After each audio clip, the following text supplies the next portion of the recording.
The hallway at Bright Horizons Daycare in Dallas smelled like apple juice and disinfectant. Nelson barely noticed. He was halfway through a phone call about a land acquisition outside Fort Worth, walking past tiny cubbies labeled with glitter letters, when a small carton of juice rolled across the floor and tapped against his shoe. He stopped mid-sentence. "Hold on," he muttered into the phone. He bent down, expensive suit creasing at the knees, and picked up the carton. "That yours?" he asked automatically. A little girl stood in front of him. Maybe 4, maybe 5. Light brown curls, wide eyes. Curious, steady. She didn't answer right away. She just looked at him, and Nelson felt something shift in his chest. It wasn't recognition the way you recognize someone from a meeting. It was deeper than that. Instant, uncomfortable. He held her gaze longer than he meant to. Her eyes. They weren't just similar. They were identical. Same shape, same pale green ring around the pupil, same slight downward tilt at the outer corners. His breath stalled. He stood slowly. The hallway noise faded into the background. Teachers talking. Children laughing. A toy piano playing off-key. None of it reached him. The little girl tilted her head slightly, studying him back. "Thank you," she said finally, reaching for the juice. Her voice was soft, clear, familiar in a way that made no sense. And that's when he saw the curls more clearly. Not just brown, sunlit brown. The same shade his baby photos used to show before his hair darkened with age. He swallowed. His pulse picked up, not from exertion, but from something else. A realization forming faster than logic could keep up with. Footsteps approached from behind the child.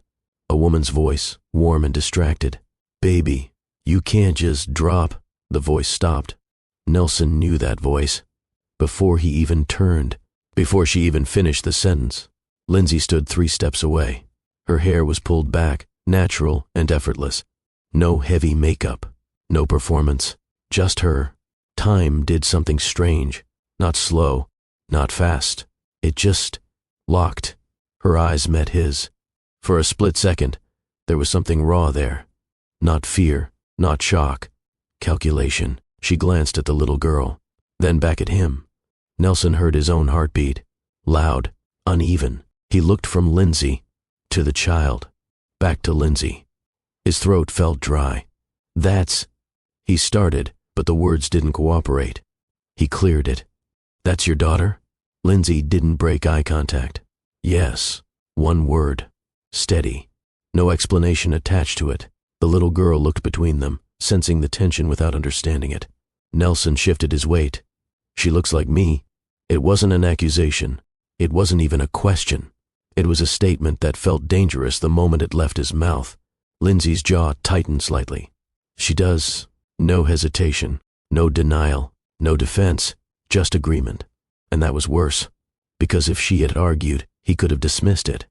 If she had laughed, he could have walked away. But she didn't. The silence stretched between them, thick and electric.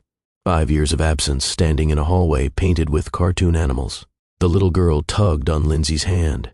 "Mommy, Mommy." The word hit him harder than anything else had. Nelson looked at Lindsey again. There were lines around her eyes that hadn't been there before.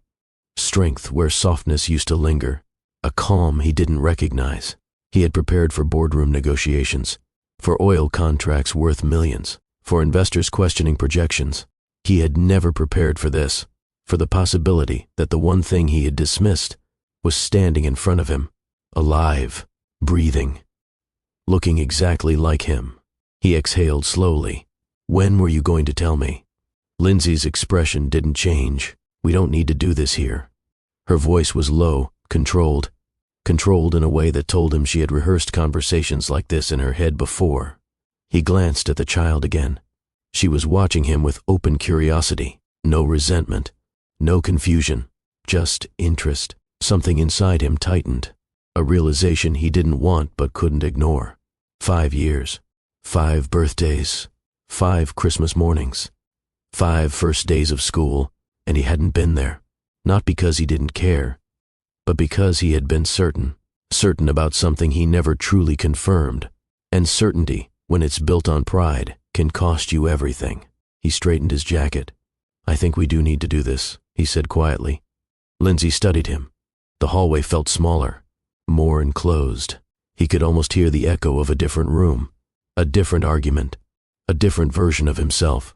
And suddenly, we're not in the daycare anymore. We're somewhere else.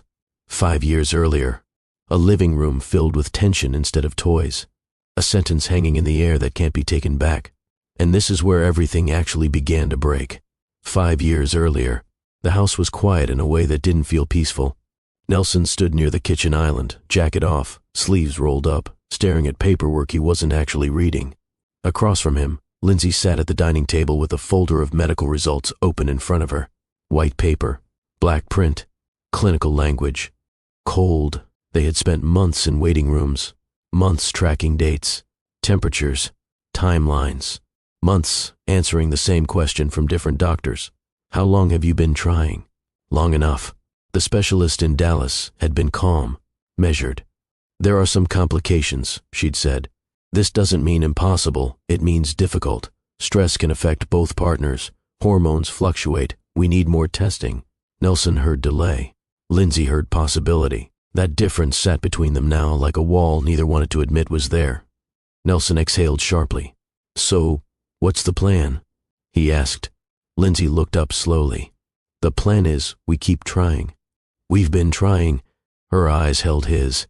It hasn't been that long. It's been long enough. The edge in his voice surprised even him. Lindsey closed the folder gently. You think I don't want this? That's not what I said. It sounds like it. He ran a hand through his hair, pacing now. You know what my father said to me yesterday? Lindsey didn't answer. He said by my age he already had me. He said legacy shouldn't wait forever. There it was. Legacy. Always legacy. She stood up. Is that what this is about? It's about building something that lasts. We are something that lasts, she shot back. He stopped pacing. The frustration had been building quietly for months. Doctor visits, negative tests, conversations that circled the same uncertainty. He felt helpless, and he hated feeling helpless. It shouldn't be this hard, he muttered. Her jaw tightened. Hard doesn't mean impossible. He looked at her then, really looked at her, and something defensive rose in his chest. He didn't want to feel inadequate. He didn't want to feel uncertain. He wanted clarity. He wanted control. And when pride feels threatened, it looks for somewhere to land. His voice lowered. What if it's not stress? She blinked. What if it's just... He hesitated, then pushed through it. What if you just can't? Silence. Thick. Total. The second the words left his mouth, something shifted. Not loud. Not dramatic. Just final. Lindsey didn't yell. She didn't throw anything. She didn't cry. She stared at him for a long moment, like she was seeing him clearly for the first time. Not the ambitious man. Not the charming one. The small one. The one who needed someone else to carry his fear. Say that again, she said quietly. He didn't, because now he heard it.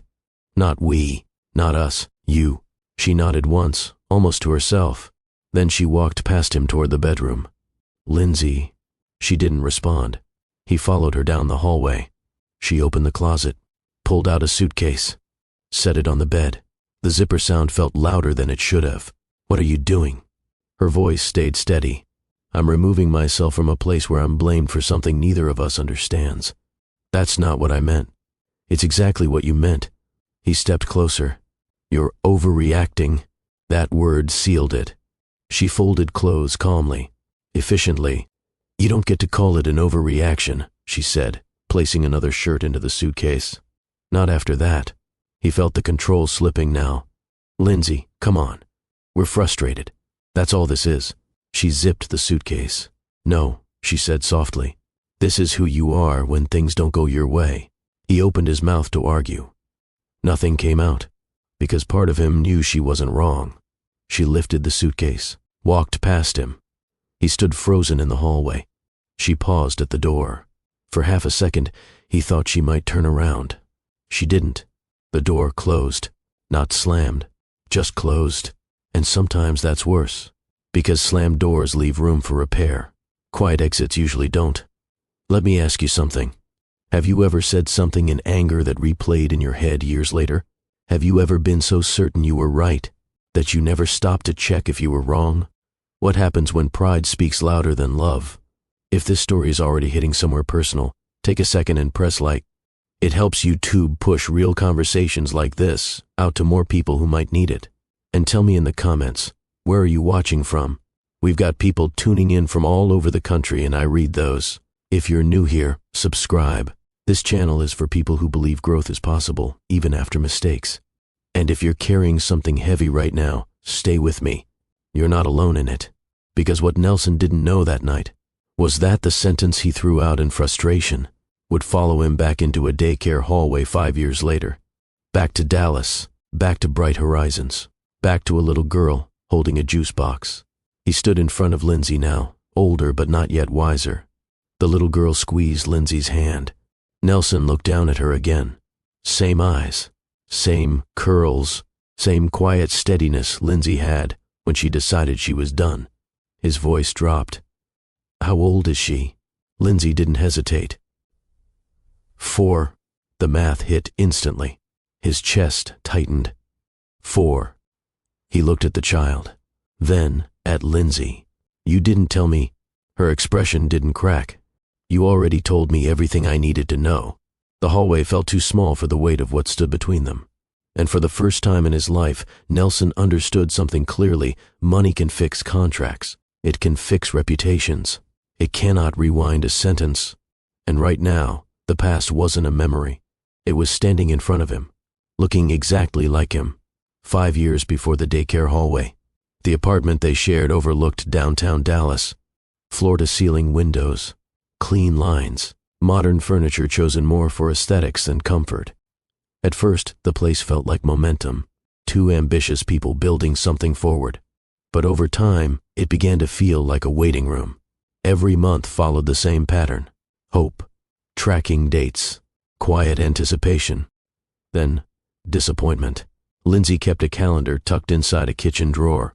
Small circles in pencil, notes only she fully understood. Nelson pretended not to notice. Not because he didn't care, because he didn't know how to sit inside uncertainty without trying to dominate it. The first specialist appointment happened on a Tuesday morning near Uptown. The office was bright, clinical, professional. They held hands in the waiting room. They were still a team then. The doctor spoke gently. There are indicators that conception may take longer than average. Lindsey asked questions. What indicators? Are there lifestyle adjustments we should make? Nelson focused on timelines. How long is longer? The doctor explained hormone fluctuations, stress levels, the possibility that both partners might need testing. That detail stayed with Lindsey. It unsettled Nelson. Testing implied uncertainty. Uncertainty implied vulnerability. After the appointment, they sat in the parking garage inside Nelson's SUV. Lindsey exhaled slowly. We'll figure it out. Nelson nodded, but his mind was racing ahead. He was used to measurable progress. Invest, scale, grow. Children didn't follow spreadsheets. Months passed. More appointments, blood work, follow-ups. Each time, the message was similar, possible, not guaranteed. Needs patience. Patience was never Nelson's strength. One afternoon, another consultation. Nothing here suggests permanent infertility, the doctor clarified. But stress hormones can suppress reproductive response in either partner. We recommend testing for both of you. Either partner, the phrase echoed. Nelson crossed his arms. What are the odds it's her? He asked bluntly. Lindsey turned toward him slowly. The doctor remained composed. It's not productive to frame it that way. Fertility is shared responsibility. Shared responsibility. Nelson heard shared risk. He built his identity on certainty. Being the possible variable felt like threat. After that appointment, something shifted. He started working longer hours. He stopped asking Lindsey how she felt about it. When she brought up scheduling his tests, he brushed it off. I'm fine, he said. I've never had health issues. Lindsey didn't argue immediately. She simply watched. That was her pattern when she sensed imbalance. Observe first. Speak later. The longer uncertainty lingered, the more restless Nelson became. He attended a private dinner with family friends at a country club in North Dallas. A casual comment from an older relative landed harder than expected. So when are we celebrating the next generation? Laughter followed. He smiled tightly. Soon. On the drive home, the comment replayed. Soon. He began attaching pressure to time, pressure to Lindsey, pressure to himself. But instead of admitting fear, he expressed irritation. You know, he said one evening while she reviewed clinic paperwork, other couples don't have to try this hard. Lindsey didn't look up. Other couples don't live our lives. That's not an answer. It's the only honest one. He felt dismissed. She felt blamed. Neither articulated it properly. A week later, Nelson visited his parents alone. His father poured 2 glasses of bourbon. You're not getting younger, his father said. Legacy matters. Nelson stared at the amber liquid. I know. Don't let delays cost you momentum. The statement wasn't directly about Lindsey, but it hung there. Delays, momentum. That night, Nelson returned home with tension already simmering. Lindsey greeted him at the door. You okay? Fine. He wasn't. He was calculating. Time, expectations, perception. He began viewing fertility as performance, and performance as reputation. That's when frustration started sounding like criticism. It wasn't one big explosion. It was small sparks accumulating. She reminded him about scheduling his test. He responded defensively. You think this is me? I think we should rule everything out.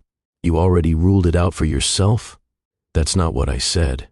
Conversations became shorter, less tender, more transactional. One night, after another negative test result, Lindsey sat quietly on the couch. He stood by the window, staring at the city lights. This shouldn't be this complicated, he muttered. Life doesn't adjust because you want it to, she replied. He turned toward her sharply. So now I'm the problem? She looked tired. We're the problem. Together, he heard accusation. She meant partnership. That's how distance forms, not from hatred, from misinterpretation. The final argument came without warning. It started about something small, a missed appointment reminder. It escalated quickly. You're acting like this is all on me, Lindsey said. I'm acting like we need answers. We do. That's why the doctor wants both of us tested. He exhaled sharply. What if we already have the answer? She stared at him. What does that mean? He hesitated. Fear disguised itself as certainty. Maybe you just can't. The air changed. Instantly. Lindsey didn't respond right away. She studied his face. Not angry, not shocked, evaluating. You believe that? She asked quietly. He didn't answer. Silence can be louder than shouting. She nodded once. Something behind her eyes settled into resolve. He mistook it for calm. It wasn't calm. It was conclusion. She walked into the bedroom, opened the closet, removed a suitcase, folded clothes with deliberate precision. He followed her. Come on, Lindsey. You know I didn't mean it like that. How did you mean it? I'm frustrated. So am I. He reached for her hand. She pulled it back gently. I will not stay where I'm reduced to a possibility of failure. The sentence landed heavier than his had. She zipped the suitcase, lifted it, walked toward the door. He stood in the hallway as she stepped outside. Lindsey, he said, softer now. She didn't turn around.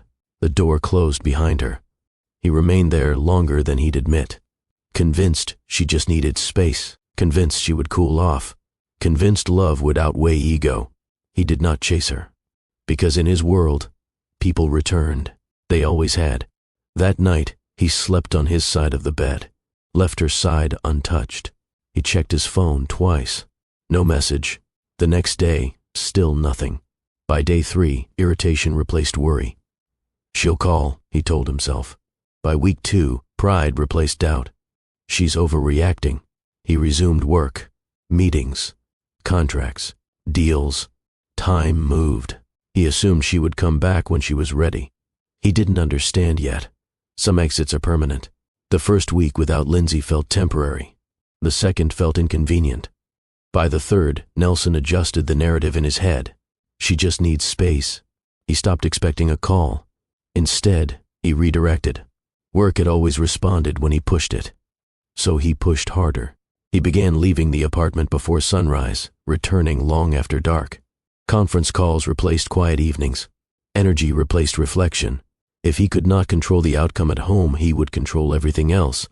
At an oil strategy meeting in downtown Dallas, Nelson stood at the head of a long glass table, outlining a refinery expansion proposal near Midland.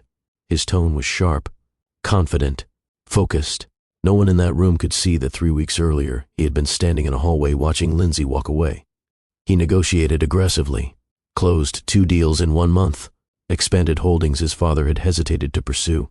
Colleagues praised his intensity. Locked in, one investor said. He nodded.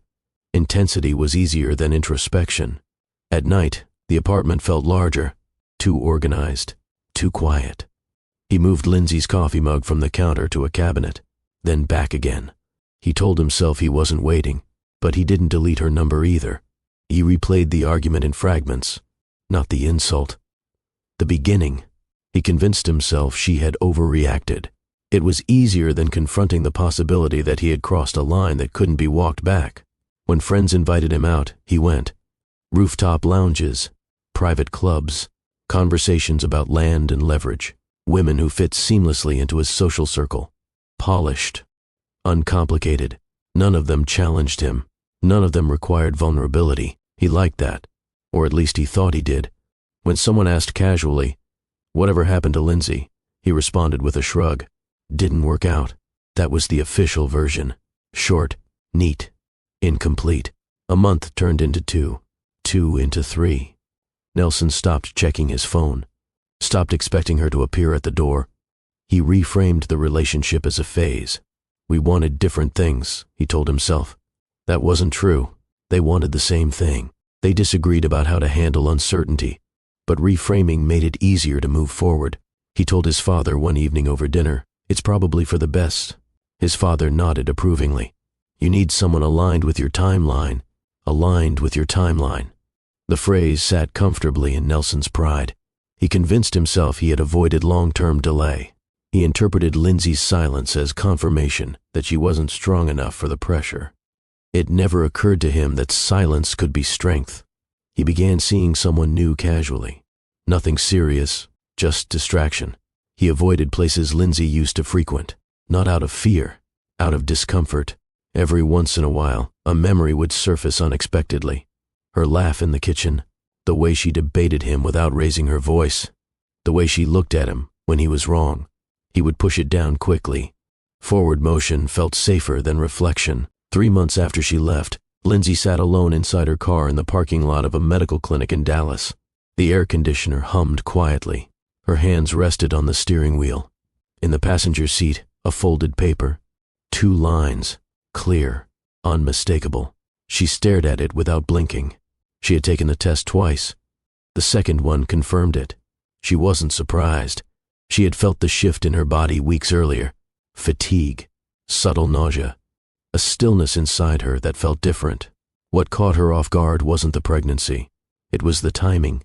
She leaned back in the seat and closed her eyes. His voice echoed in her memory.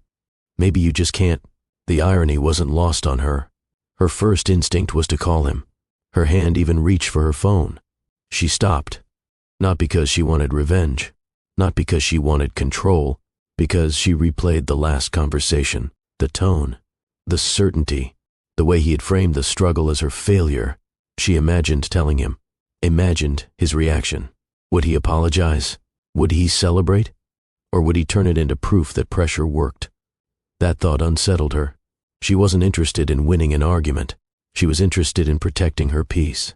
And now, protecting something else. She exhaled slowly. "This changes everything," she whispered to herself. Fear rose next. Not dramatic fear. Practical fear. Finances, housing, work, single motherhood had never been part of her plan, but neither had being labeled inadequate. She looked down at her stomach. It was still flat, no visible sign of what had begun, but she felt it, a quiet responsibility forming. And suddenly the question wasn't whether Nelson deserved to know. The question was whether she trusted him with vulnerability. She didn't have a clear answer, and uncertainty had already cost her once. She drove home slowly. The apartment she had moved into was smaller than the one she shared with Nelson. 1 bedroom, functional, quiet. She sat at her kitchen table and laid the test on the surface, stared at it for nearly an hour. Memories filtered in. The doctor mentioning stress affecting both partners, Nelson refusing his own testing, his impatience, his pride. Her heart tightened, not from anger, but from disappointment. She wasn't naive. She knew this child tied her to him permanently, emotionally, legally, practically. But she also knew something else.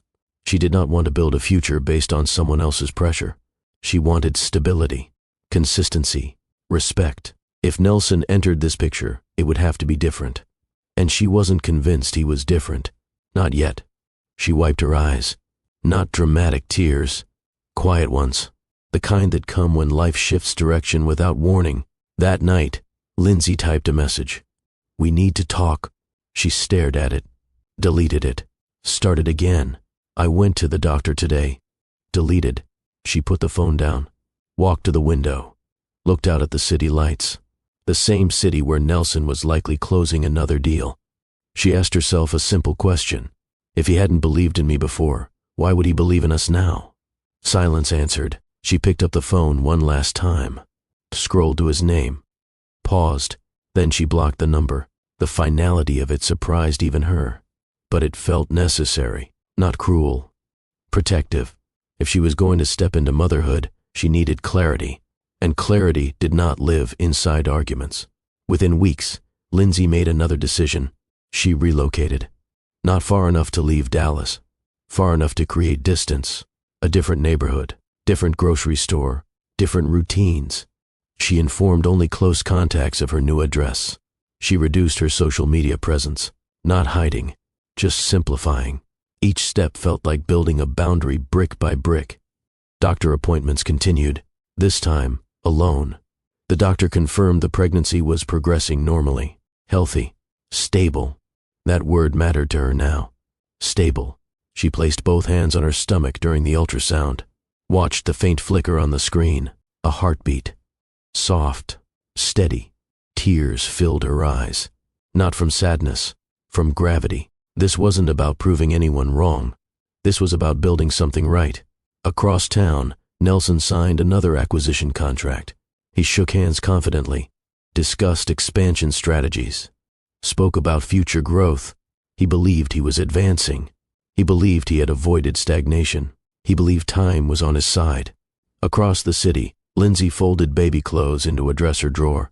She moved slower now, more intentional. She scheduled parenting classes, adjusted her budget, prepared. Neither of them knew how their paths would intersect again. Nelson assumed the chapter with Lindsey had closed. Lindsey assumed the chapter with Nelson had ended. They were both wrong. Because 5 years later, in a daycare hallway filled with tiny cubbies and bright colors, those two separate futures would collide, and one of them would have to confront the cost of certainty. Nelson's childhood did not begin in a small apartment overlooking downtown. It began in West Texas, flat land stretching for miles, heat rising off dry ground, pump jacks moving rhythmically against wide-open sky. He grew up understanding that money did not arrive in envelopes. It rose from the earth. His grandfather used to take him out to leased land near Midland during school breaks. Nelson would stand in boots too big for his feet, watching machinery pull crude from below. Oil rewards patience, his grandfather would say, but it rewards ownership more. Ownership. That word shaped Nelson early. He didn't grow up hearing about survival. He grew up hearing about acquisition, land contracts, mineral rights, negotiations over coffee at long wooden tables. Even as a child, he understood that influence carried weight. Teachers treated him slightly differently when they recognized his last name. Neighbors spoke to his father with respect that bordered on caution. He absorbed it quietly, not arrogance, expectation. Summer visits to Midland weren't optional. They were training. His father would point toward the horizon. Everything you see has value, if you know how to claim it. Nelson learned the difference between surface land and mineral rights before he learned algebra. He understood leases, royalties, drilling risk. He also learned something more subtle. Control equals security. In the oil fields, there was always unpredictability, market swings, equipment failure, environmental conditions. But ownership reduced vulnerability. That lesson extended beyond business. If something mattered, you secured it. If something delayed you, you replaced it. Emotional nuance wasn't discussed. Performance was. By high school, Nelson wasn't just wealthy. He was conditioned. As the family expanded operations toward Dallas, Nelson's social environment shifted from fields to polished dining rooms. Sunday mornings meant country club brunch, pressed shirts, controlled conversations, teenagers discussing internships arranged by parents before they had driver's licenses. Status wasn't loud. It was implied. Vacations in Aspen were normal. Driving new cars at 16 was standard. Success was not celebrated. It was assumed. Nelson moved through that world comfortably. He knew which forks to use, which names to drop, which ambition sounded impressive. He rarely questioned whether the ground beneath him had been earned, because in his mind, inheritance was proof of competence. At home, discussions centered on expansion. Dinner conversations were strategic sessions. How do we grow beyond Texas? What partnerships increase leverage? How do we protect the next generation? Protect the next generation. It wasn't romantic. It was structural.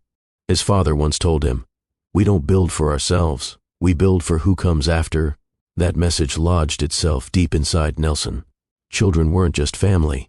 They were continuation. Continuation meant relevance. Without continuation, influence weakened.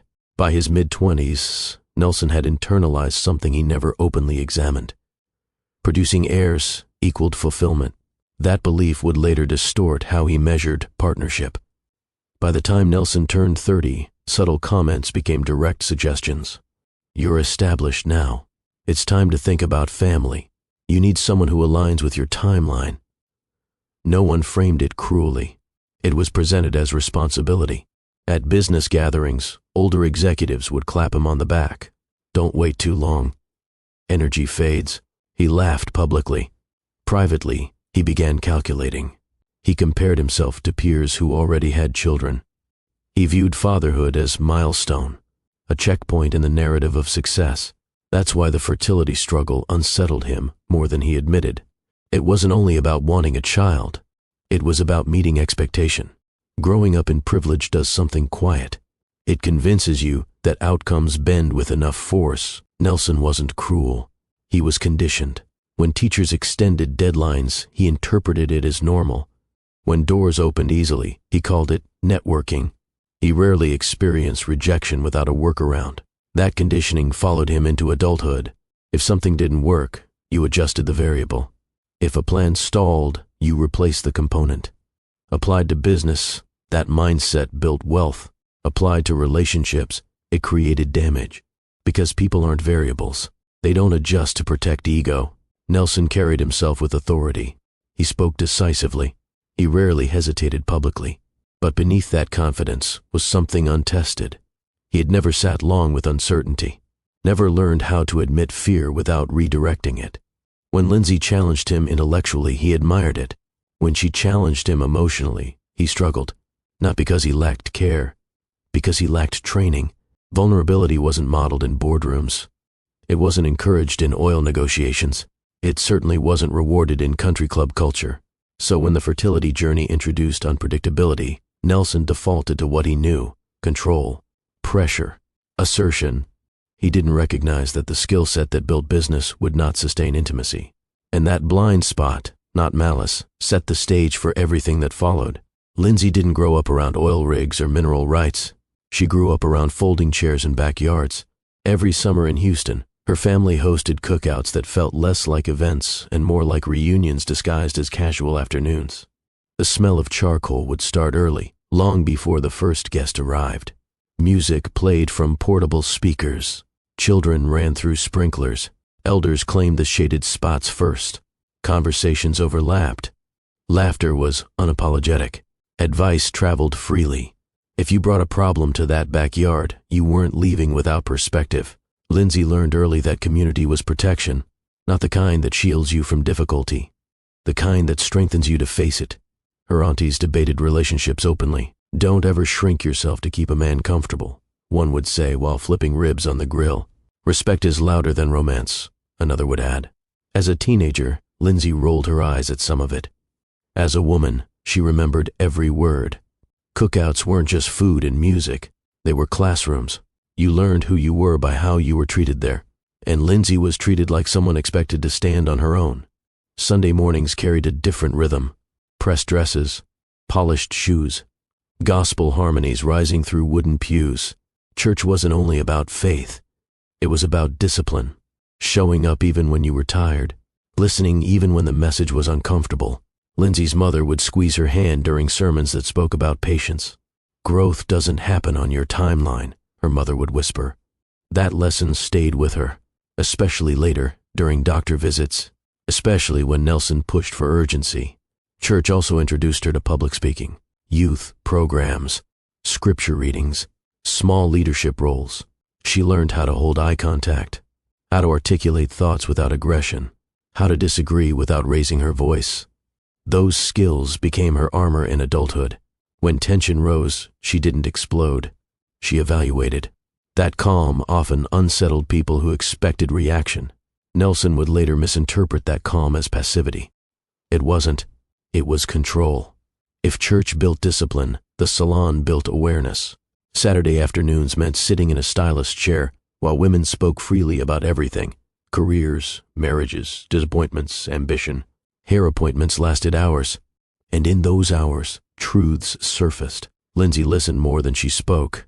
She heard stories of women who gave up careers to satisfy fragile egos, women who tolerated disrespect because financial security looked appealing, women who rebuilt after betrayal and refused to settle again. She absorbed patterns, common mistakes, common regrets. One woman once said, "The first time a man shows you who he is under pressure, believe that version." Lindsey never forgot it. Years later, in a Dallas apartment hallway, that sentence would return to her. The salon wasn't dramatic. It was honest. It taught Lindsey that strength isn't loud. It's consistent. Lindsey didn't enter college with financial backing waiting in an account. She entered with paperwork, applications, essays, deadlines. She earned a scholarship to a state university in Texas through academic performance and community involvement. Nothing was automatic. She balanced coursework with part-time work during her first 2 years. Late nights studying communications theory, early mornings preparing presentations. She learned to navigate rooms where she was sometimes underestimated, not because she lacked intelligence, because she didn't come from legacy wealth. She never announced her background defensively. She let competence speak. That's how she approached the networking mixer where she first met Nelson. Not to impress, to observe. Opportunity mattered to her, but she didn't attach her identity to proximity. That distinction kept her grounded. Lindsey's mother worked long shifts as a nurse, 12 hours on her feet, sometimes more, yet she still attended school events, still cooked dinner most evenings, still checked homework. Lindsey once asked her how she managed it. Her mother shrugged. "You don't wait to feel ready. You just move." That mindset shaped Lindsey's resilience. When things became difficult, she didn't dramatize. She adjusted. She never saw struggle as humiliation. She saw it as responsibility. That's why years later, discovering she was pregnant alone didn't break her. It frightened her, but it didn't define her. Her father drove trucks across state lines, long hours, unpredictable schedules, but he was consistent in one area: accountability. If you say you're going to do something, he told her growing up, you do it, even if it's inconvenient. He didn't tolerate excuses. He didn't tolerate blame shifting. If Lindsey missed a deadline in school, she wasn't shielded. She was corrected. Firmly. That structure gave her clarity. In adulthood, when someone deflected responsibility, she recognized it immediately. When Nelson resisted fertility testing for himself, something inside her registered imbalance. Not as betrayal, as avoidance. Her father's discipline had trained her to notice that. By her mid-20s, Lindsey possessed something rare. She could separate emotion from reaction. When arguments surfaced, she listened for patterns, not just words. She evaluated tone, intent, consistency. She didn't need volume to feel powerful. She needed alignment. When Nelson challenged her intellectually, she enjoyed it. When he redirected fear into accusation, she saw it clearly. That clarity didn't make the relationship easy, but it prevented her from losing herself inside it. She believed in partnership, not dominance. The most important trait Lindsey carried into adulthood wasn't ambition. It was boundaries, not walls, boundaries. She didn't issue ultimatums lightly. She didn't threaten departure for attention. But once she identified a pattern that compromised respect, she acted. Quietly, decisively. That's why when Nelson said, "Maybe you just can't," she didn't scream. She concluded. That conclusion wasn't impulsive. It was consistent with everything she had been taught. At cookouts, in church, at the salon, at home. Respect first, everything else second. And when she later blocked his number, it wasn't punishment. It was protection. Because she understood something Nelson had not yet learned. Love without respect is instability, and instability is not a foundation for raising a child. The first time Lindsey and Nelson spoke, it wasn't dramatic. It was fluorescent lighting in a university event hall, name tags, business cards, soft instrumental music playing through overhead speakers. The networking mixer was hosted by the business department, alumni investors, senior students, faculty advisors, a space where ambition wore a polite smile. Nelson didn't attend because he needed connections. He attended because visibility mattered. One of his father's associates had funded a campus entrepreneurship initiative. Showing up reinforced influence. He moved through the room easily. Firm handshakes, direct eye contact, conversations about expansion, capital strategy, projected growth. He was comfortable in rooms where expectations were high. Across the hall, Lindsey stood near a refreshment table, listening more than speaking. She wasn't intimidated. She was assessing. She had researched the guest list beforehand, identified which conversations might add value. She didn't chase introductions. She waited for openings. That's when Nelson noticed her. Not because she was trying to be seen, because she wasn't. She laughed at something another student said, unfiltered and unguarded. He paused mid-conversation, watched her for a moment longer than necessary. There was no performance in her body language, no calculated posture, just presence. He excused himself from the investor he was speaking with and walked toward her. "Do you always look that unimpressed at these things?" he asked, slight smile forming. Lindsey turned slowly. "I look unimpressed?" "Little bit." She raised an eyebrow. "Maybe I'm just not easily impressed." He liked that answer. "Fair enough. I'm Nelson." Lindsey. No extended handshake, no flirtatious exaggeration, just direct exchange. "What's your major?" he asked. "Communications." He nodded. "Strategic messaging, public relations and media analysis. Ambitious." "So I've been told. And what brings you here?" He continued. "Same thing as everyone else," she said. "Access." "Access to what?" "Opportunity." He smiled slightly. "Most people here are chasing it. And you?" He hesitated just enough. "I build it." The statement wasn't arrogant in tone. It was matter of fact. Lindsey studied him for a second. "That sounds expensive," she replied. He laughed. That was the first real crack in his polished exterior. She didn't react the way others did, impressed or deferential. She challenged casually. It intrigued him. Their conversation extended beyond surface-level introductions. They debated media influence on public perception of corporate industries. Lindsey asked thoughtful questions about environmental impact. Nelson answered confidently, defending expansion strategies while acknowledging market realities. They disagreed on approach, but respected each other's reasoning. That balance sparked something. Not fireworks. Recognition. He admired her intelligence. She admired his clarity. Before the event ended, he asked, "Coffee sometime?" She paused, not coy, calculating. "Sure." He handed her his card. She glanced at it briefly before sliding it into her purse. "Text me," she said. He noticed she didn't ask for his number verbally. Control of initiation stayed with her. That detail stayed with him. Their first date wasn't at a high-end restaurant. It was a coffee shop near campus. Nelson arrived in a tailored blazer. Lindsey wore jeans and a fitted sweater. He ordered confidently. She ordered thoughtfully. Small difference. Noticeable. As weeks passed, he introduced her to rooftop lounges in downtown Dallas. She introduced him to local food spots he had never stepped inside before. One evening, she invited him to a family cookout in Houston. He hesitated privately. He had attended corporate events, political fundraisers, formal dinners. Backyard gatherings with music blasting and children running barefoot were unfamiliar territory. But he went. He stood near the grill at first, slightly stiff. An older relative asked him directly, So what are your intentions? He blinked. Intentions? With Lindsey. Direct. Unfiltered. He wasn't used to answering relationship questions publicly. Lindsey watched him from across the yard, curious how he would handle it. He straightened slightly. I respect her. The answer wasn't perfect, but it wasn't dismissive. Later in the car, he exhaled. That was intense. She laughed. That was normal. He shook his head. In my world, no one asks questions like that. That's the problem, she replied lightly. He didn't fully understand what she meant then. They found rhythm and difference. He taught her how to read investment portfolios. She taught him how to play spades during another family gathering. He lost repeatedly. She didn't let him forget it. You're competitive, she teased. I don't like losing. That's obvious. Their banter felt balanced. He appreciated her wit.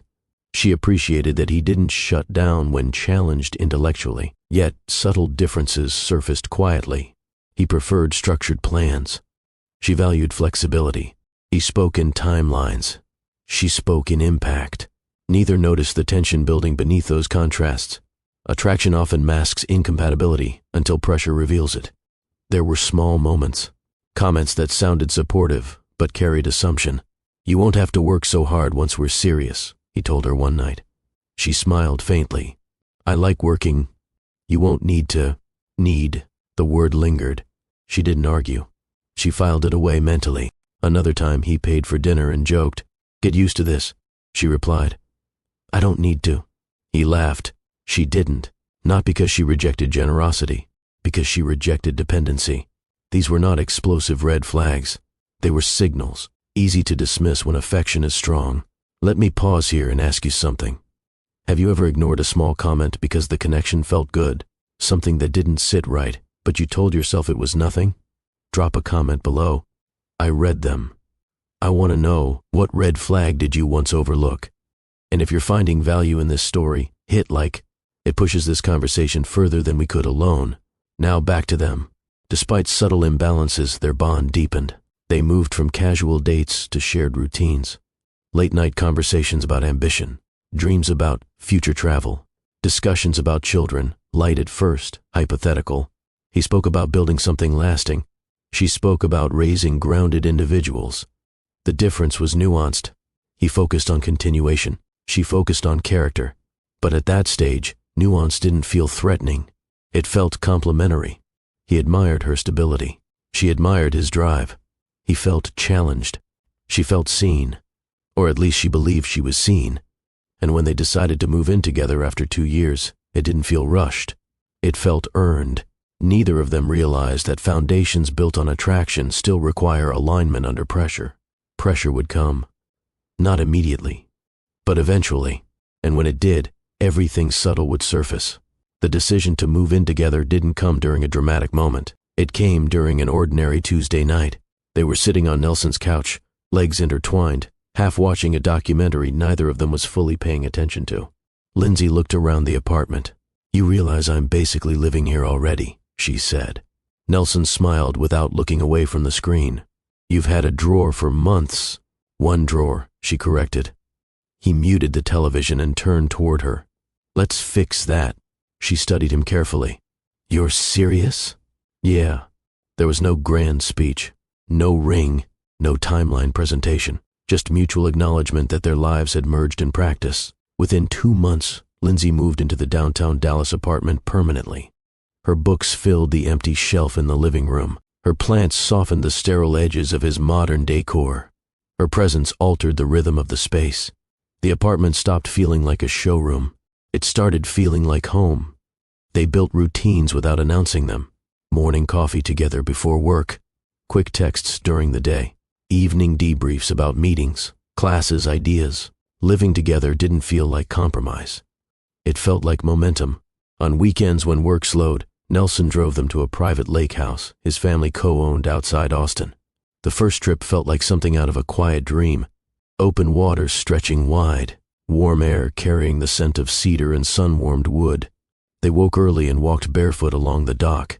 Lindsey leaned against him, watching sunlight ripple across the surface. This is peaceful, she said. It's yours too, he replied. She looked at him sideways. It's not mine. It can be. Statements like that sounded romantic at the time. Generous. Protective. He meant inclusion. She heard invitation. They swam in the afternoons. Cooked simple dinners at night. No investors. No family expectations. No pressure. Just two people existing without performance. One evening, sitting on the dock after sunset, Lindsey rested her head against his shoulder. "Do you ever think about what comes next?" she asked. "Always," he answered. "What does it look like?" "Growth," he said. "Expansion. Building something that lasts." She smiled faintly. "Always building." He kissed the top of her head. "That's the goal." At that stage, neither of them questioned the difference in how they defined lasting. Back in Dallas, their ordinary nights became quietly meaningful. Music played while dinner simmered. Lindsey would hum along absent-mindedly. Nelson, who rarely danced in public, would pull her toward him when the right song came on. She laughed the first time he tried. "You don't strike me as a dancer." "I'm versatile," he said. He wasn't smooth. He stepped on her foot twice. She teased him relentlessly. But he kept trying. Those moments mattered, because they showed effort outside his comfort zone. He wasn't only business meetings and negotiations. With her, he allowed some awkwardness, and she appreciated that. Late nights often ended with them sitting on the kitchen floor, backs against cabinets, talking about nothing urgent. Dreams, travel, future neighborhoods. They felt aligned, or at least close enough that the differences didn't feel threatening. Sunday mornings slowed everything down. Sunlight slipped through tall windows, landing softly across the bedroom floor. They stayed in bed longer than necessary. Conversations unfolded in whispers. Touch lingered without urgency. Lindsey traced circles along his arm absent-mindedly. "You're always thinking," she murmured once. He smiled. "It's how I stay ahead." "Ahead of what?" He paused. "Everything." She propped herself up on one elbow and looked at him. "You don't always have to win." He brushed a strand of hair from her face. "I'm not trying to win with you." She believed him. At least in those moments, she did. Because vulnerability appeared in flashes, not dramatic confessions, small admissions. He once admitted he feared stagnation more than failure. She admitted she feared losing herself inside someone else's ambition. They didn't see those confessions as warning signs. They saw them as bonding. Children entered their conversations gradually, not as pressure, as possibility. They passed families in parks and exchanged glances. "You think you'd be strict?" Lindsey asked once. "Structured," he corrected. She laughed. "There's a difference. What about you?" he asked.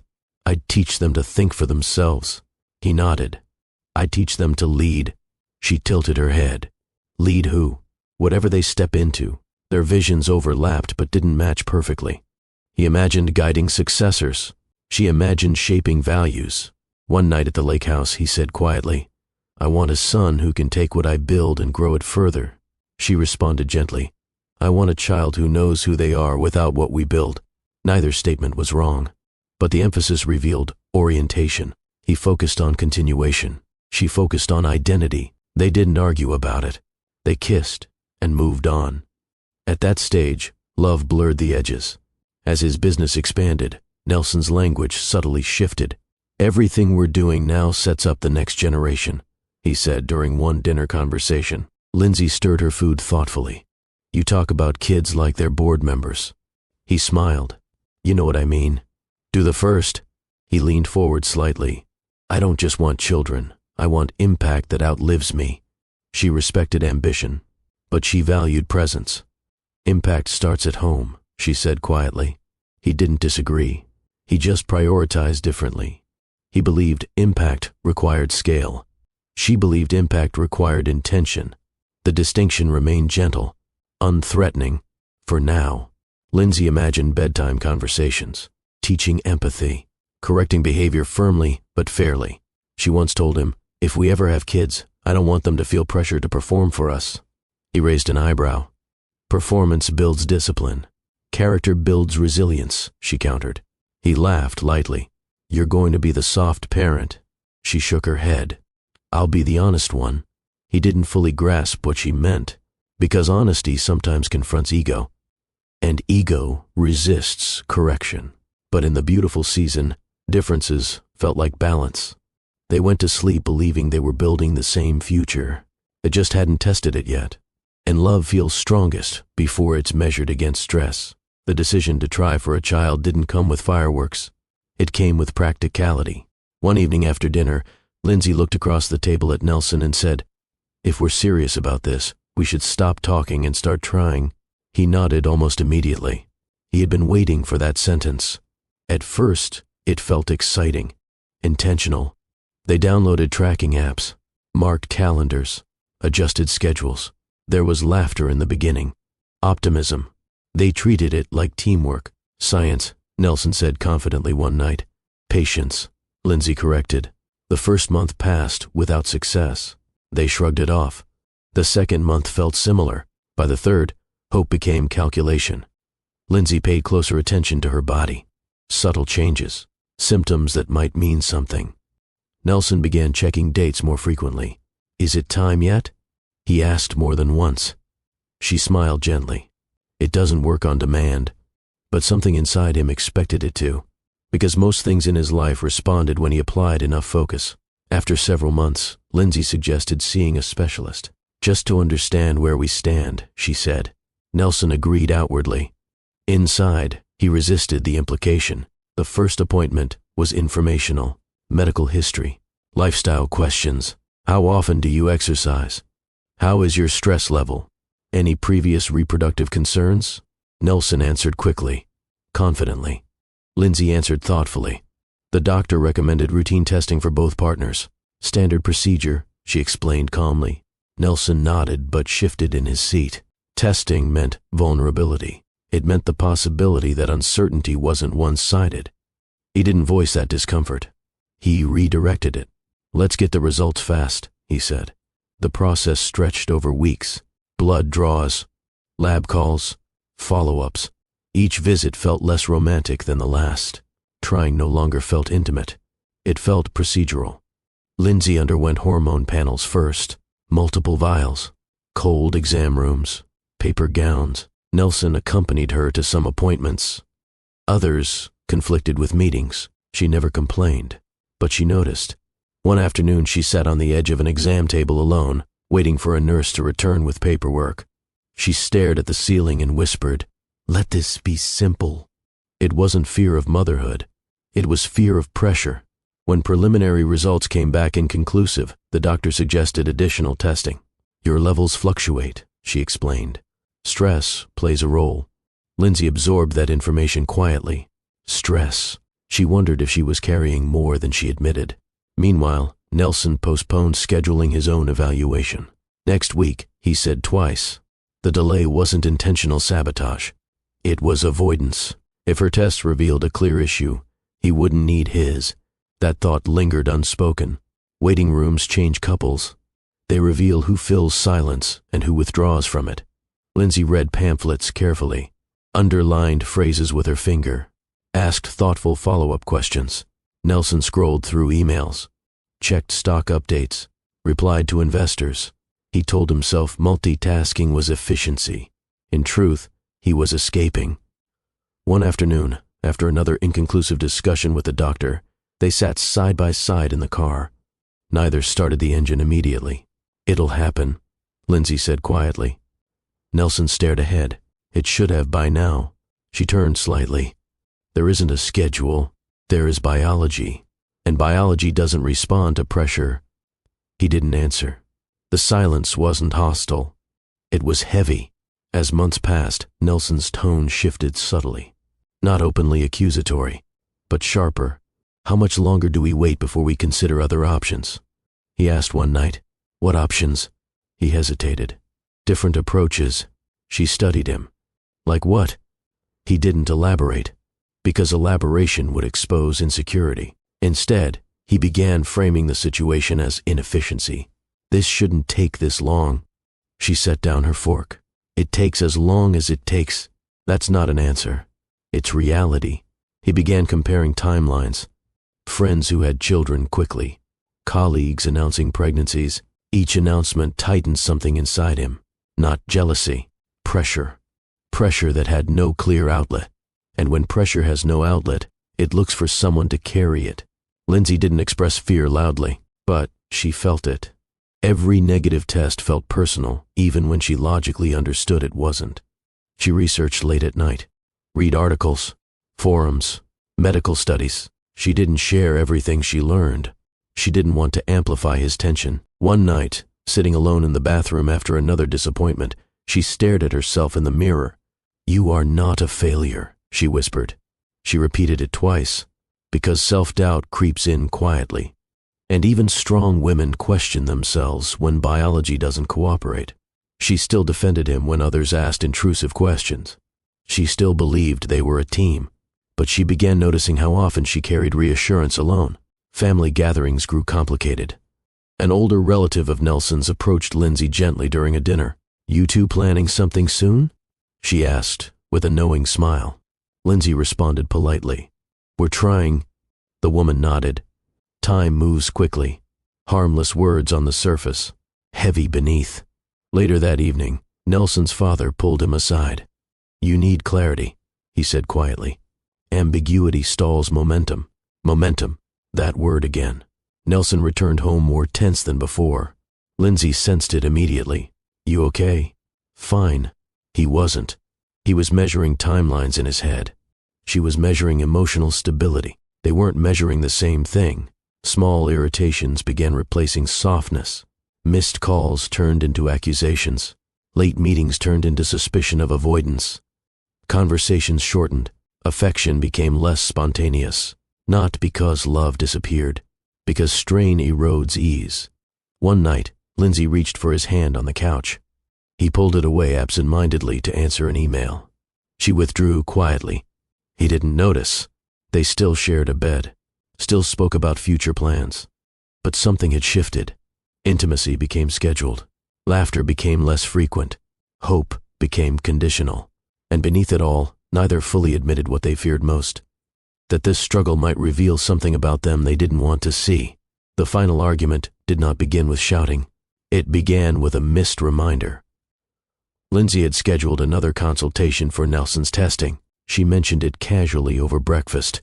"Your appointment's at 2, she said, glancing at her phone.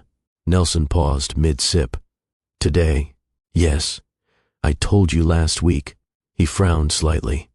"I have a call with investors at 2. "You confirmed the appointment." "I didn't lock it in." She set her phone down. "We can reschedule if you want, but we keep pushing yours back." The statement wasn't aggressive. It was factual. And that's what irritated him. "I've been busy," he said. "So have I." "That's different." She looked up slowly. "How?" He didn't answer immediately, because explaining would require admitting discomfort. "It just is," he said instead. That answer wasn't sufficient. For her, or for the situation. She stood up from the table. "I've done every test they've asked for." "I know. Do you?" The tension rose, not from volume, but from accumulation. Nelson moved toward the living room window, running a hand through his hair. "I don't like how this is being framed," he said. "Framed how? Like I'm the missing piece. It's not about missing pieces. It's about shared responsibility." He turned toward her sharply. "I've never had a health issue." She held his gaze. "Neither have I." Silence. Not peaceful. Confrontational. He felt exposed. The possibility that uncertainty could involve him unsettled something deep. He was used to leading, directing, correcting. This situation offered no control. And without control, fear surfaced. But instead of saying, "I'm scared," he said, "You're overcomplicating this." She exhaled slowly. "No, I'm trying to handle it like adults." His jaw tightened. "So now I'm not?" "That's not what I said." "It sounds like it." The room felt smaller, air heavier. They were no longer debating biology. They were defending identity. She picked up the clinic folder from the counter and held it up slightly. "This isn't blame," she said. "It's information. It feels like blame." "Why?" "Because if it wasn't her." The thought finished itself in his mind. He didn't speak it. Instead, frustration sharpened his tone. "This shouldn't be happening." Her eyes softened briefly. "I know." "No, you don't," he replied. She lowered the folder. "What do you think I feel?" He hesitated, because he hadn't asked. He had assumed. "You seem calm," he said. "That's called coping." The word struck him harder than intended. Coping implied struggle.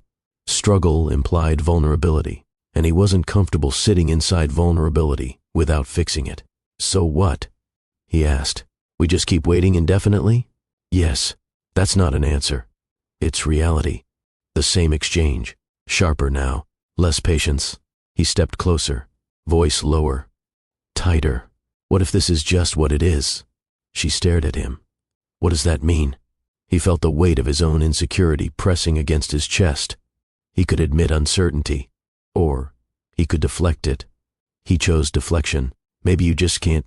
The words landed flat, not loud, not shouted, just released. There was no echo, no dramatic reaction, just stillness. Lindsey blinked once, as if steadying herself internally. "Is that what you believe?"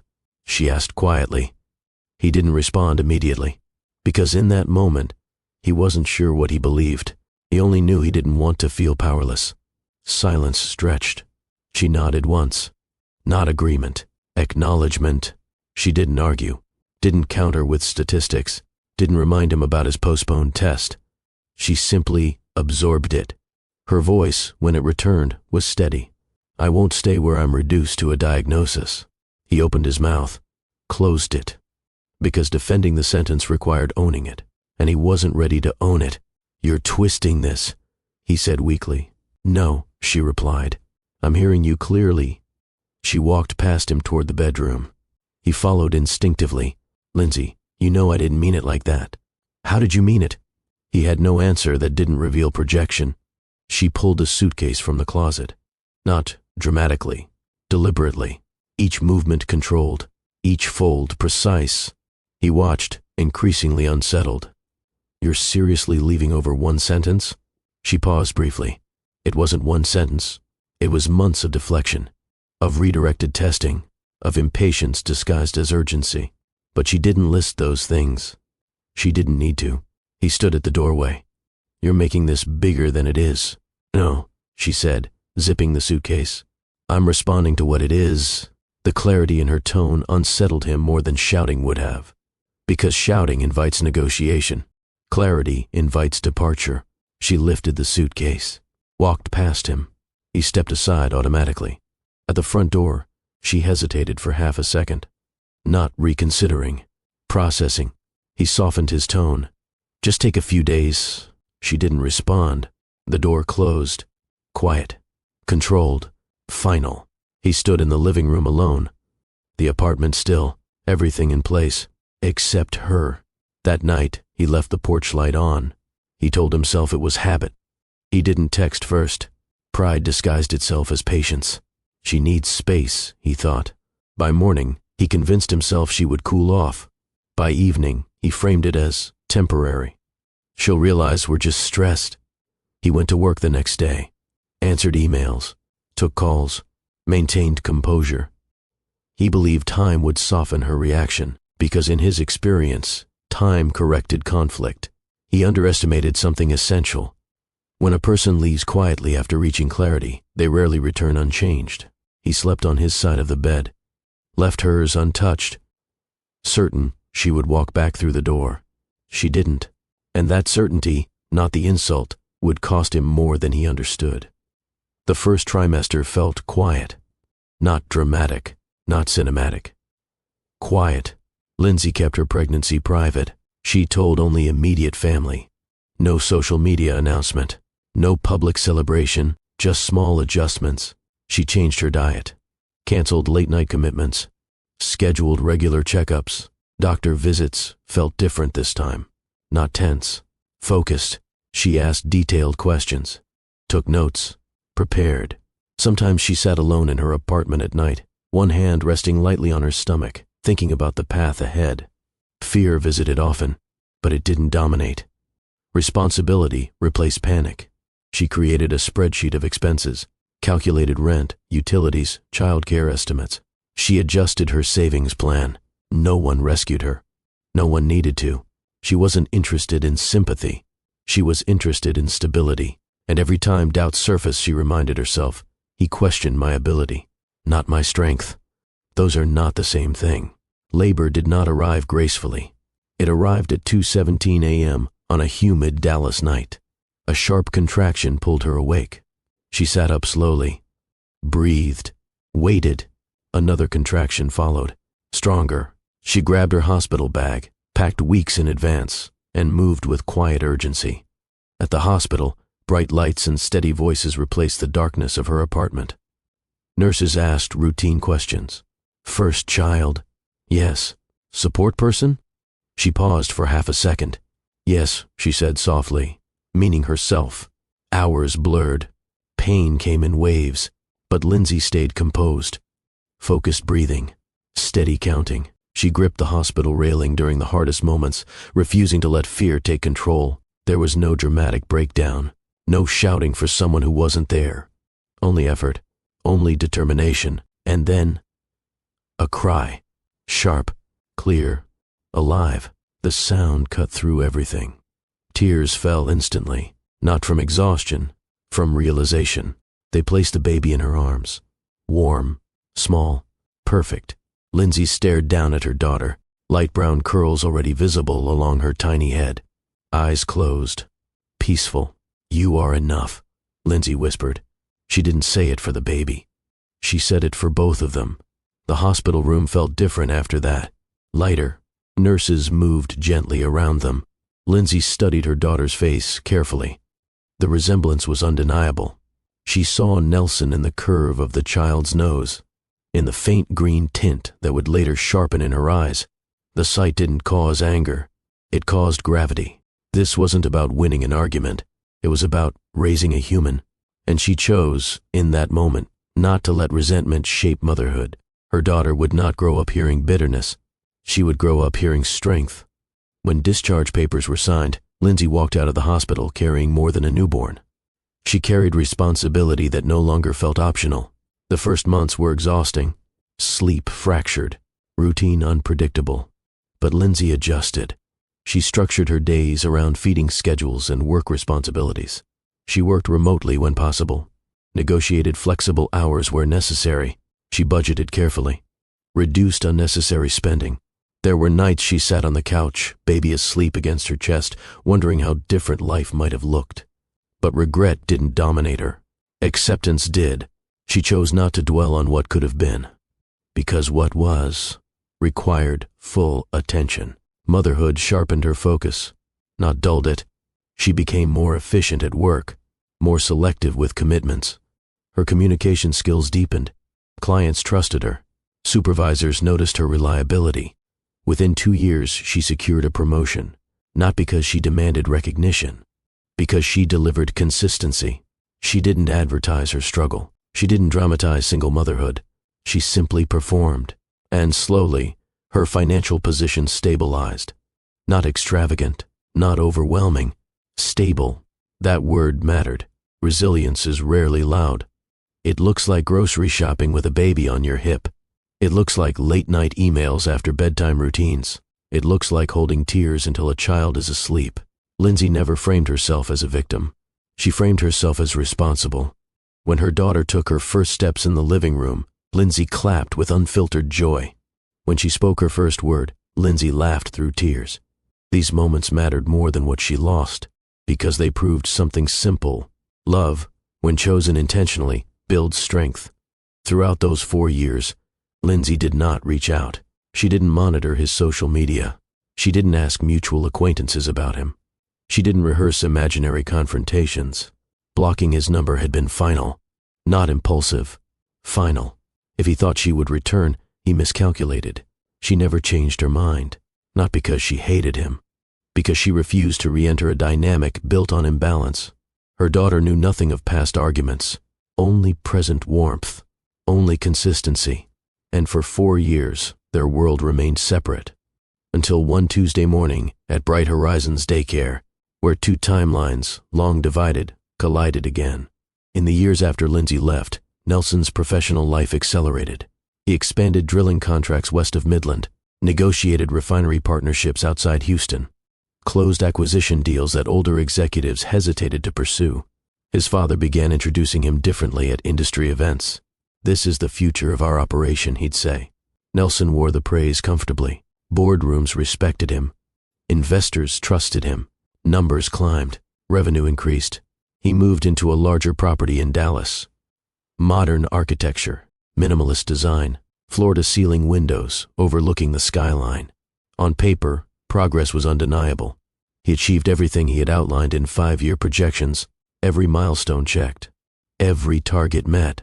But achievement doesn't silence memory, it only delays it. With growth came more visibility, private flights for site inspections, exclusive membership invitations, investment dinners with polished conversation and measured laughter. Nelson moved confidently through that world. He understood it instinctively, how to speak without oversharing, how to present strength without vulnerability. He purchased things that symbolized success, a new vehicle, renovations, expanded office space. Each acquisition provided a brief surge of satisfaction. But satisfaction faded quickly, because accumulation fills space. It doesn't fill absence. He never admitted that out loud. But sometimes, standing alone in his kitchen late at night, he felt the quiet more sharply than before. The apartment Lindsey once softened had been replaced by something larger, and somehow emptier. Nelson dated, carefully selected women who fit seamlessly into his social environment. Confident, well-connected, low conflict. The relationships followed a pattern. Attraction, ease, minimal challenge. He avoided women who questioned him deeply, avoided debates about values, avoided conversations about vulnerability. On the surface it looked stable, but stability without depth eventually reveals itself. One woman once asked him over dinner, "What happened with your last serious relationship?" He responded smoothly, "Different priorities." She nodded. Conversation moved on, but inside something tightened, because that answer was incomplete. The truth required accountability, and accountability felt uncomfortable. Relationships ended quietly, no dramatic breakups, just gradual fading. He convinced himself he was protecting his focus. In reality, he was avoiding reflection. Success continued, yet a subtle dissatisfaction began surfacing in unexpected moments. Watching families walk through parks during early morning runs, hearing colleagues discuss school events and bedtime routines, passing toy stores and shopping centers. He told himself he wasn't ready yet. That timing hadn't aligned before. That alignment would come later. But sometimes, driving home from late meetings, he replayed a memory. Lindsey standing in the kitchen, music playing softly, her voice teasing him about stepping on her foot while dancing. He would shake the thought away, focus on what was ahead, not what was behind. But dissatisfaction doesn't disappear when ignored. It settles quietly, waiting. Regret didn't arrive dramatically. It appeared in small flashes. A comment from his father during a holiday dinner. "You need someone strong beside you," his father said casually. "Not someone fragile." The word lingered. Fragile. Lindsey had never been fragile. She had been steady. He knew that, even if he hadn't admitted it at the time. One evening, alone in his office, he found himself scrolling through old photos stored in a cloud folder he hadn't deleted.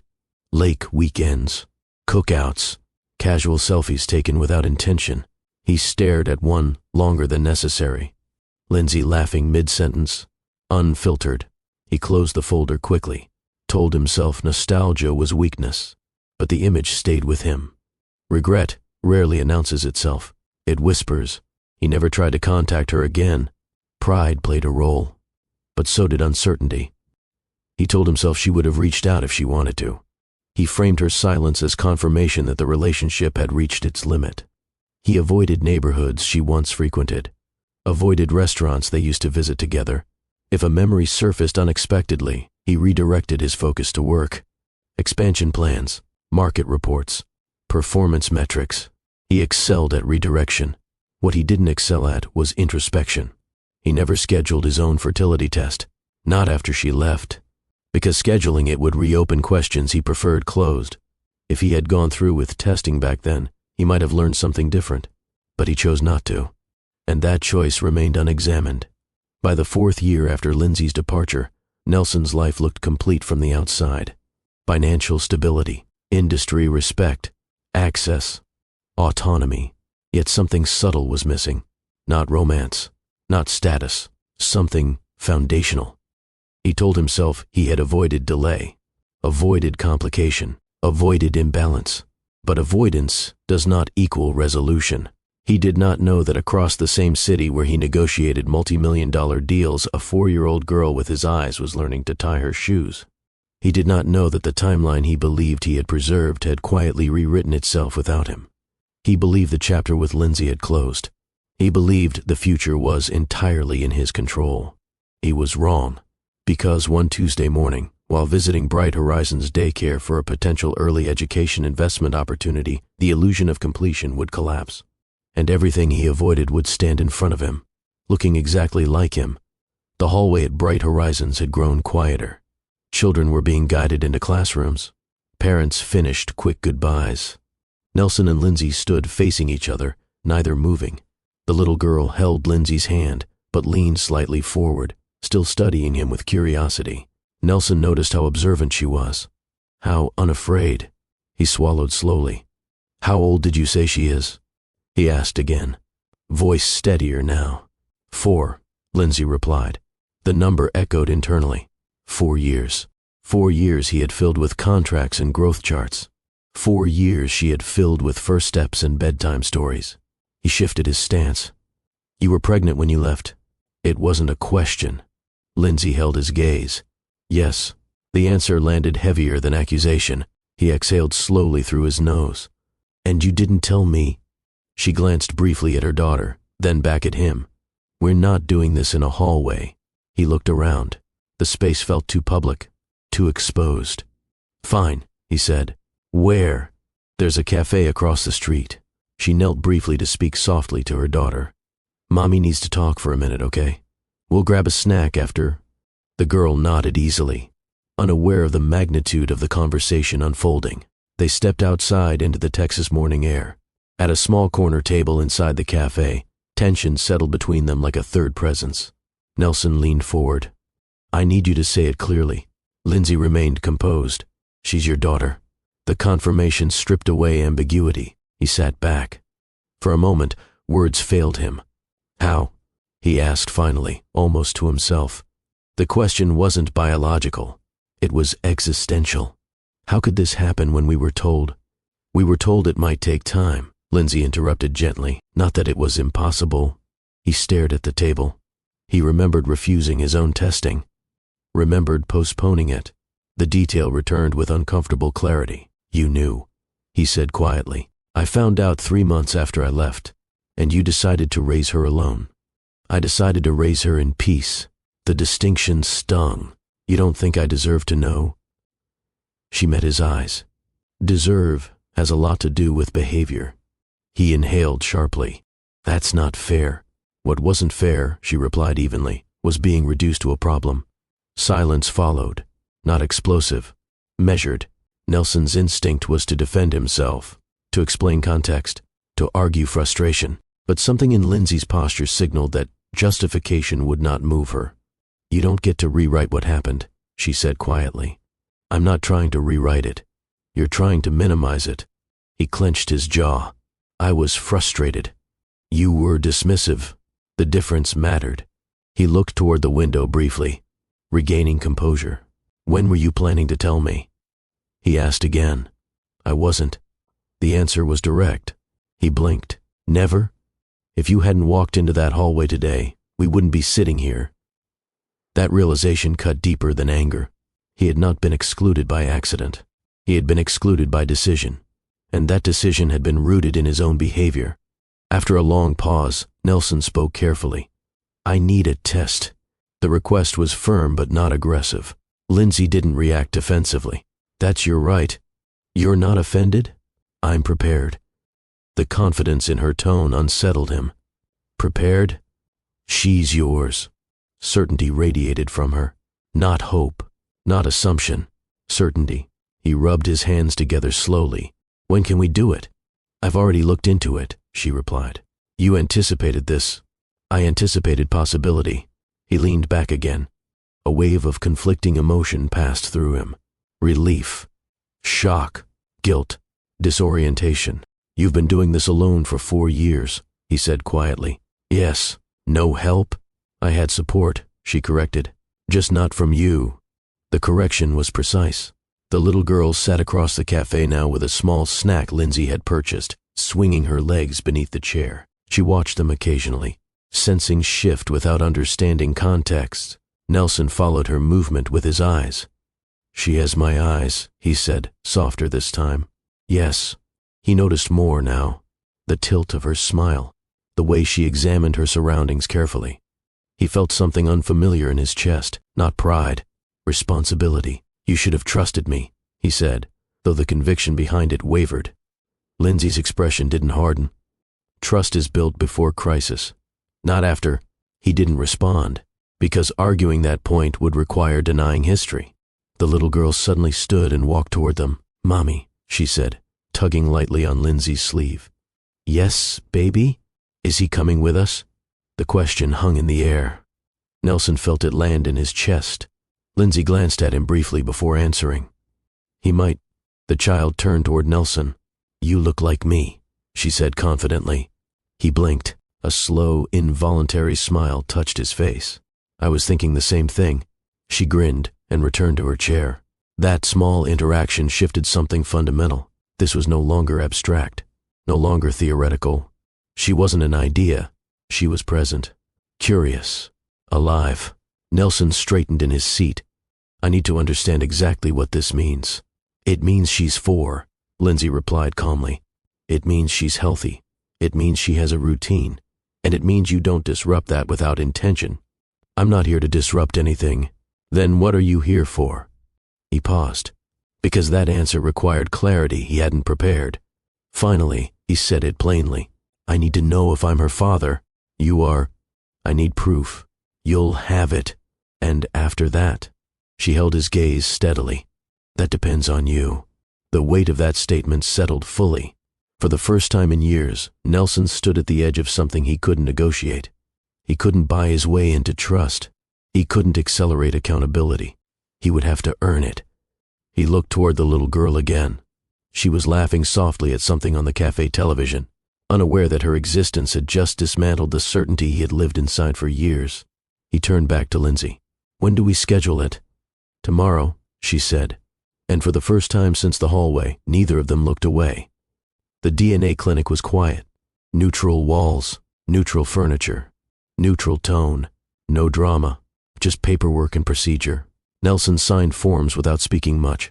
Lindsey completed her section calmly. Their daughter sat in a small chair nearby, swinging her legs lightly, unaware that the moment would redefine more than biology. A technician swabbed Nelson's cheek, then the child's. Simple, quick, clinical, and yet heavier than any contract Nelson had signed in a boardroom. Results would take a few days. 3 days felt longer than 3 years. Nelson returned to work immediately after.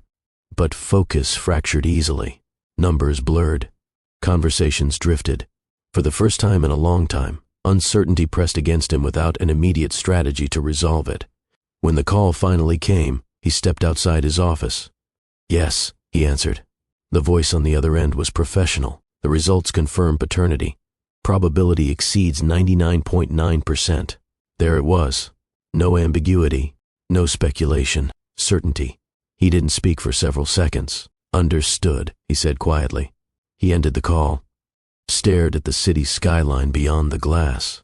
A daughter, not hypothetical, not projected, real. 4 years, real. 2 days later, Lindsey forwarded him a copy of a prior fertility evaluation she had undergone independently after their separation. Attached was a recommendation that both partners should have been evaluated simultaneously. Nelson stared at the document longer than necessary. He scheduled his own long-postponed test that week. This time, he didn't delay. Blood work, consultation, follow-up. The specialist reviewed his file carefully. There's no evidence of permanent infertility, the doctor explained. However, elevated cortisol levels and stress markers at the time could have temporarily suppressed reproductive function. Nelson sat still. Temporarily? Yes. High stress can impact hormonal balance. It's reversible. Reversible. The word felt sharp. You're saying the issue might have been me? I'm saying stress affects both partners. It's rarely one-sided. He leaned back slowly. The timeline aligned in his mind. Business expansion, family pressure, investor negotiations, sleepless nights. He had framed the uncertainty as inefficiency, as delay, as someone else's limitation, when in reality his own body had been reacting to the weight he carried. He had never tested, never confirmed. He had chosen assumption, and assumption had cost him 4 years. Driving home that evening, silence felt different, not heavy, revealing. He replayed the argument, not from a defensive lens, from an honest one. He had been afraid that something in him was insufficient, afraid that the image of control he carried publicly might not hold privately. Instead of admitting fear, he redirected it, projected it, assigned it, and in doing so he shifted responsibility onto Lindsey. The memory tightened in his chest. She had not screamed. She had not retaliated. She had simply left, because she understood something he had avoided. Projection feels powerful in the moment, but it destroys trust quietly. That night, Nelson sat alone in his living room. No calls, no meetings, no distractions. He poured a glass of water and set it down untouched. He leaned forward, elbows resting on his knees. For the first time in years, he allowed himself to feel the weight fully. A daughter had taken her first steps without him, spoken her first word without him, celebrated birthdays without him, not because he was excluded unfairly, because he had spoken carelessly. He closed his eyes, and something inside him cracked, not loudly, but deeply. Tears came unexpectedly, not dramatic, uncontrolled. He didn't try to stop them. He didn't frame them as weakness. He let them fall. 4 years of absence pressed into a single moment, and he had no one to blame. Guilt is different from regret. Regret wishes circumstances were different. Guilt recognizes participation in the outcome. Nelson understood clearly now. He had not been a victim of miscommunication. He had been the architect of distance. He stood up slowly and walked toward the window. The city lights flickered below.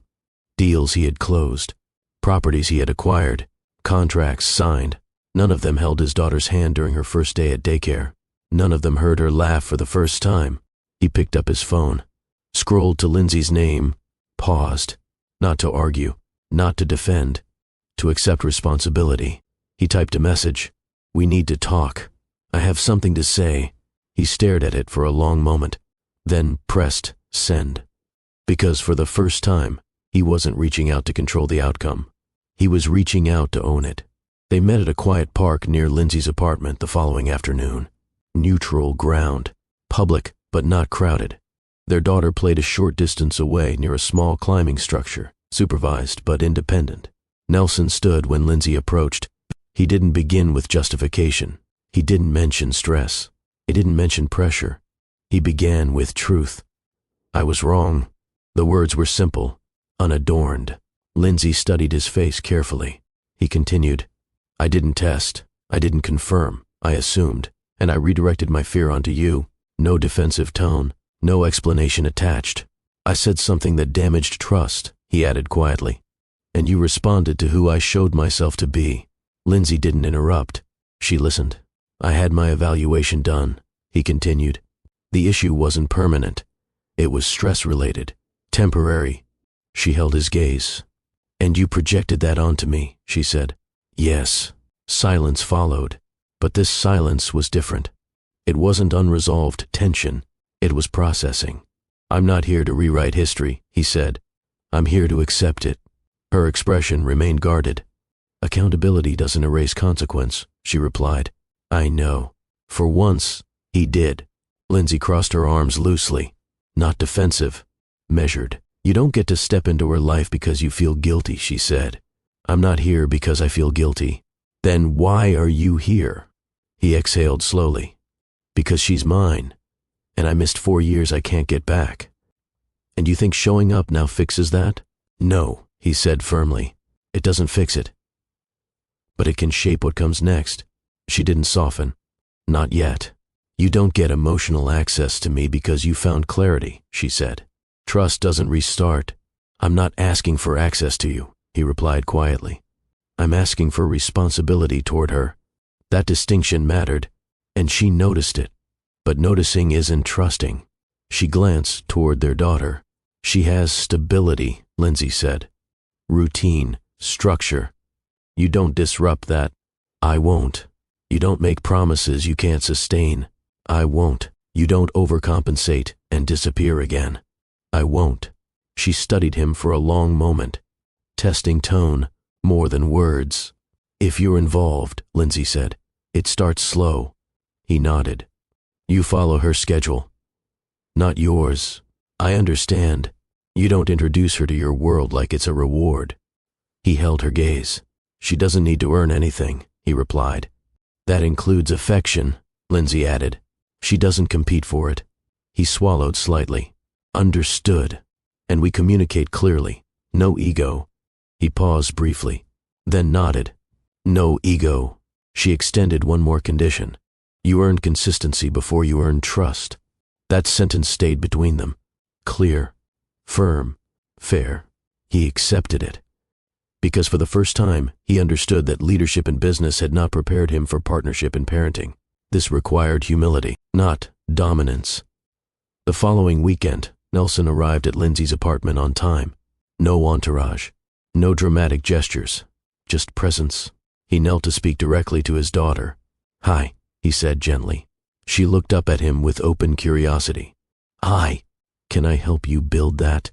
He asked, pointing toward the blocks spread across the living room rug. She nodded eagerly. He sat cross-legged on the floor. Expensive watch and tailored jeans out of place against plastic toys. He didn't check his phone. He didn't take calls. He stacked blocks carefully, listened to her explanations about imaginary castles and dragons. When he left 2 hours later, he didn't overpromise. I'll see you next week, he said. She waved. Lindsey watched from the kitchen doorway. He didn't ask to stay longer. Didn't attempt to impress. He followed structure. Week after week, he returned. Same time, same patience. Consistency began replacing absence. At a family dinner weeks later, Nelson mentioned he had a daughter. Silence followed briefly. His father's expression tightened. When did this happen? His father asked. 4 years ago, Nelson replied. And you're just telling us now? I didn't know. His father leaned back slowly. This complicates things. Complicates. The word irritated him in a way it hadn't before. She's not a complication. Nelson said evenly. She's my daughter. His father studied him. You need to be careful about how this affects the business. Nelson held eye contact. For once, the business adjusts. The statement surprised even him. But it was true. He had adjusted relationships for business before. He would not adjust his daughter for business now. Weeks later, an important investor meeting conflicted with a scheduled visit. In the past, the decision would have been automatic. Business first. Now, he hesitated. He looked at the calendar, looked at the meeting time, looked at the visitation slot. He called the investor. I need to reschedule. Everything okay? The investor asked. Yes, Nelson replied calmly. Family commitment. He ended the call. And for the first time in years, he chose presence over perception.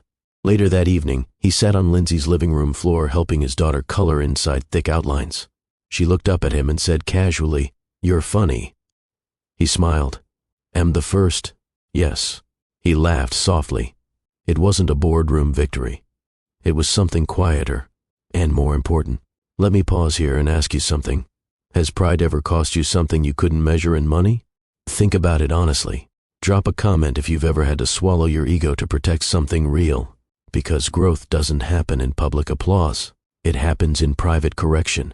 If this story is hitting home, press like. It helps this message reach someone who might need it today. Now back to them. Nelson didn't demand forgiveness. He didn't request romance. He built routine, step by step. And Lindsey watched, not impressed, observing, because consistency is the only language that repairs damage. Consistency is quiet. It doesn't announce itself. It repeats. Nelson kept showing up. Every scheduled visit. On time. No reschedules. No urgent conflicts. If traffic delayed him, he left earlier the next week. If work ran long, he delegated. He learned her favorite snack. Learned which cartoon she insisted on watching twice. Learned that she preferred bedtime stories read slowly, not rushed. The first time she reached for his hand without prompting, he froze internally. Not because it was dramatic, because it was natural. She wasn't testing him. She was trusting him. Trust formed not from explanation, but from repetition. He didn't overstep. He didn't attempt to correct Lindsey's parenting style. He asked before making decisions. What time is bedtime? Is she allowed sweets today? Has she eaten already? Small questions. But humility lives in small adjustments. Lindsey noticed the difference, not because he spoke differently, because he behaved differently. He no longer positioned himself as authority. He positioned himself as support. One evening after a visit, he lingered by the door. "Thank you," he said quietly. "For what?" Lindsey asked. "For letting me earn this." The wording mattered. Earn, not assume. She nodded slightly. "Don't mistake access for forgiveness," she replied calmly. "I won't." And he didn't. He didn't push for late-night conversations. Didn't reminisce about lake trips. Didn't attempt to reopen romance through nostalgia. He focused on the present, because the past was not currency anymore. Trust didn't rush back. It recalibrated slowly. The first time she called him Daddy happened accidentally. They were in the park. She had tripped lightly while running toward a swing. Nothing serious, just surprise. She looked up instinctively. "Daddy, wait." The word landed softly, unrehearsed, unprompted.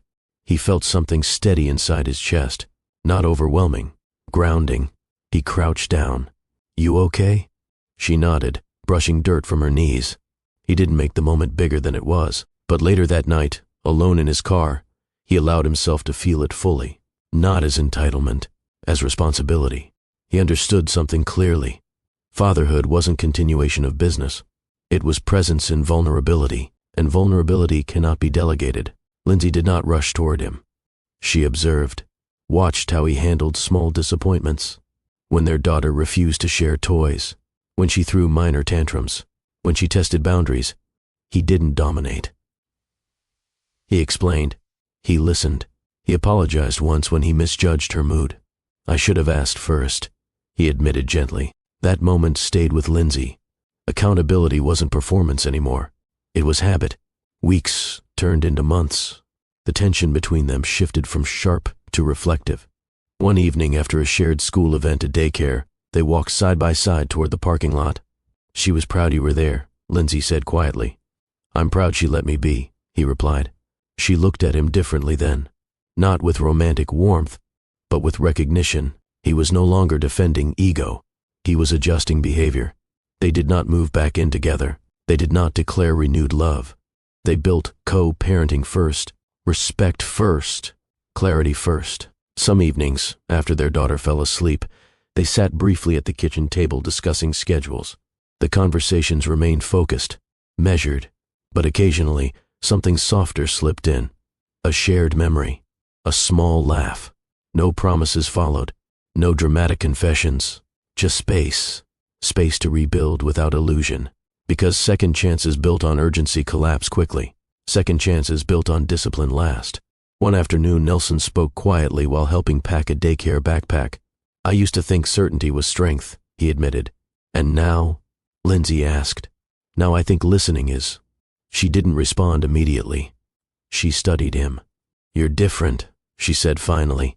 "I had to be, not for her, for their daughter, for himself." He had learned something he hadn't been taught in oil fields or boardrooms. Influence without humility isolates. Projection damages more than admission. Control feels powerful. Accountability actually is. There is a difference between success and significance. Nelson achieved success early. Significance came later. Through humility, through presence, through acknowledging that words carry weight long after they're spoken. Lindsey never needed rescue. She needed respect. And when respect became consistent, trust slowly followed. Their daughter grew up seeing both parents present. Not perfect, present, and presence, when sustained, repairs what pride once fractured. Because here's the truth. Success without humility isolates. Words spoken carelessly echo for years. And love, real love, requires accountability more than charm. If you've ever said something you wish you could take back, if pride ever cost you something you valued, drop one word in the comments that represents a lesson you learned the hard way. And if this story meant something to you, press like. Subscribe to Mr. Brian Inspires if you believe stories should challenge us, not just entertain us.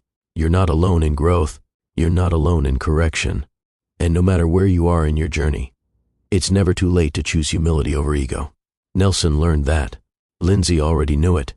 And their daughter will grow up seeing both.